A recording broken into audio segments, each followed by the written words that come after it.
அனைவருக்கும் மக்கள் மருத்துவத்தின் அன்பு கலந்த வாழ்த்துக்கள். மறு உடம்புல வருதில்ல, அங்கங்கே வந்துக்கிட்டே இருக்கும் சில பேருக்கு. இதை வீட்டு வைத்தியத்தில் எப்படி குணப்படுத்துறது அப்படின்னு கேட்குறாங்க. ஏன்னா சில பேர் அதில் போய் கத்தி வச்சிடுறாங்க. அது மாதிரி வைக்கும்போது என்னென்னா அது பரவ ஆரம்பிச்சிடும் உடம்பு முழுக்க. சரிங்களா? அப்போ வீட்டு வைத்தியத்தில் மறு எப்படி சரி பண்ணுறது? சிறு வயதோ பெரியவங்களோ எல்லாருக்குமான டிப்ஸ் தான். மருந்து மாத்திரை சாப்பிட்றவங்க சாப்பிடாதவங்க எல்லாருமே.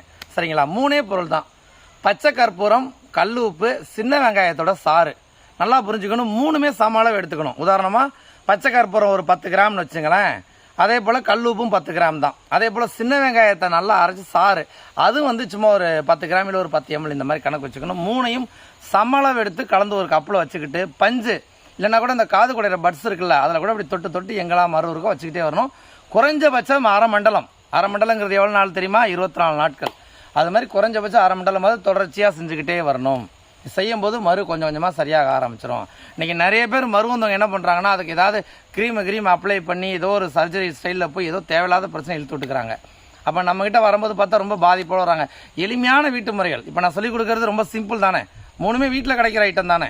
கற்பூரம் வேணால் நம்ம பெரும்பாலும் எல்லார் வீடுகளும் இருக்குமான்னு தெரியாது, இல்லைனாலும் கடைகளில் கிடைக்கும். மற்றபடி சின்ன வெங்காயம் உப்புங்கிறது எல்லார் வீடுகளையுமே இருக்கிறது.